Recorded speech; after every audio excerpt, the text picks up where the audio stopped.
Muhammad is the cause of all the trouble. And who is Muhammad?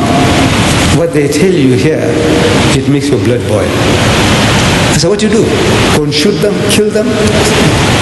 You need an answer. And the answer is these little pellets here. There are 19 other books here. These are books in comparative religion. Arm yourself with that knowledge, and each and every Muslim should be able to give battle, man, to this Zahiruddin Mirza and the likes of him. And all these guys in the Gulf News and the likes of them.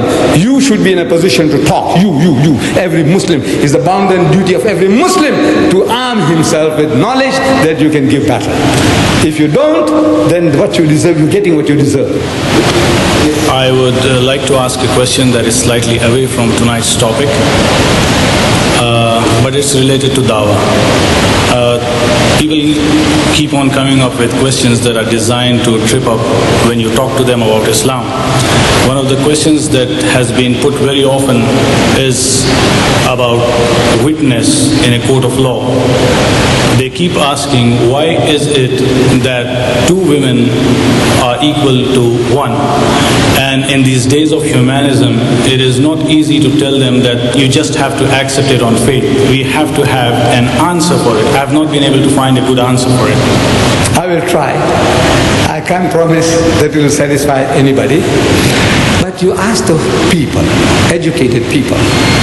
I said, women, in the life cycle, they go through different stages. They have problems, like menstruation. And when they are under those conditions, they are not 100% balanced. Menopause.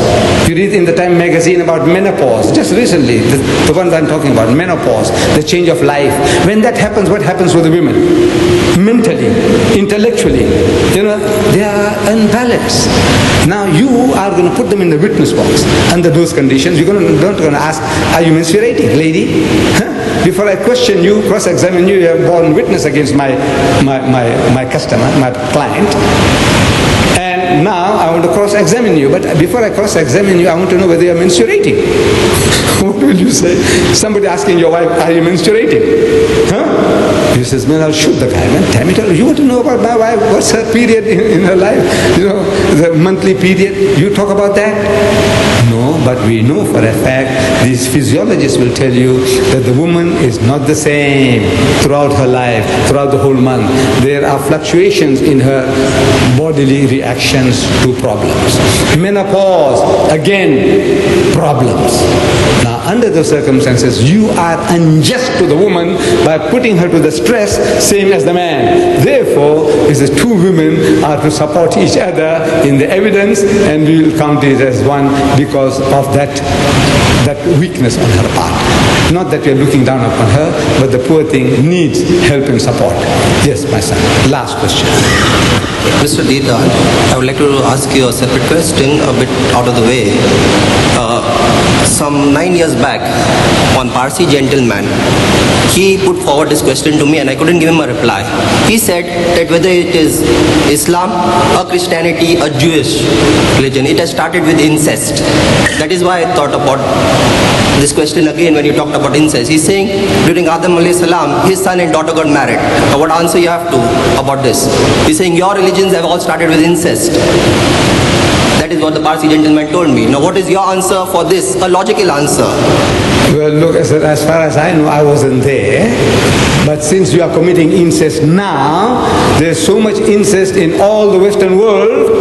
See, you read the figures given by the Americans, the amount of incest they're committing with their own daughters. And not grown-up daughters, 3-year and 5-year-olds. Right? He said, look, now here, you have a problem here now. Don't worry about a million years ago, what happened and how it started. I don't know, I was not there. But I will ask, find out, when we go on the other side, we'll go and find out from Allah. Say, Ya Baritala, how did you get the things going? So I said, look, you have a little patience. At the moment, your people are committing incest. Wholesale. Almost every nation you find that the incest rate is going up and up and up. Child molestation is going up and up and up. We are worried about that. Now, I want to know what you're going to do with the guys.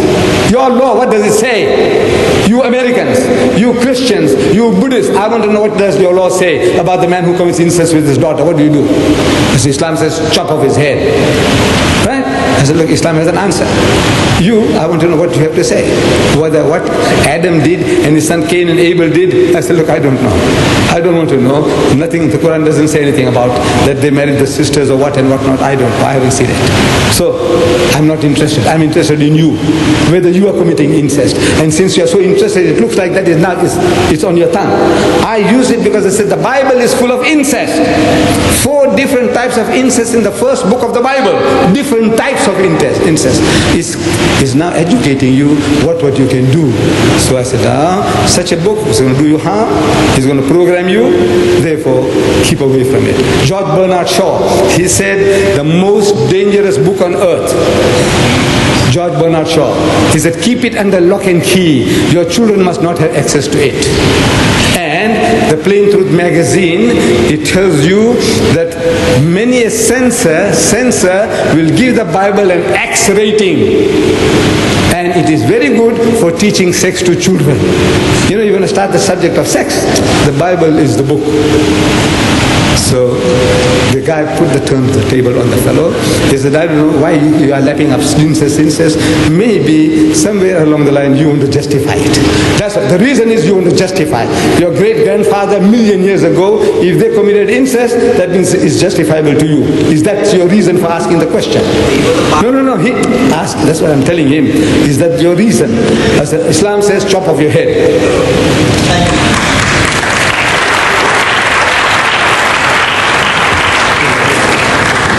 Now, before I declare this meeting closed, I have to, first of all, thank the Department of Awqaf and Islamic Affairs, Government of Sharjah, the Department of Culture, Government of Sharjah, for making this meeting possible at a very, very short notice.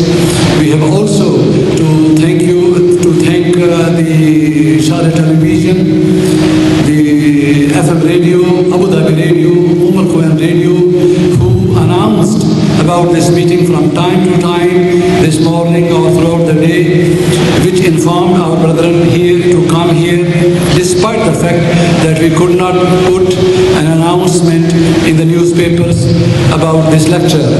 Then my grateful thanks to Sheikh Ahmed Deedat to accept our request to be present here today and give us the benefit of his experience and his knowledge. And I'm also grateful to all you ladies and gentlemen for listening patiently in this heat and enjoying this lecture. Thank you very much all, ladies and gentlemen.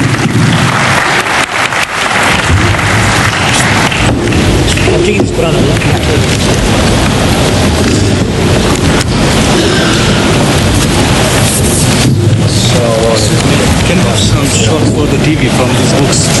This one.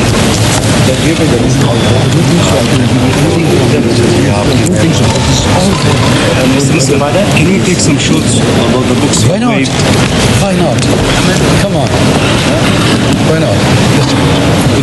Just one second. They want to take a shot for the TV.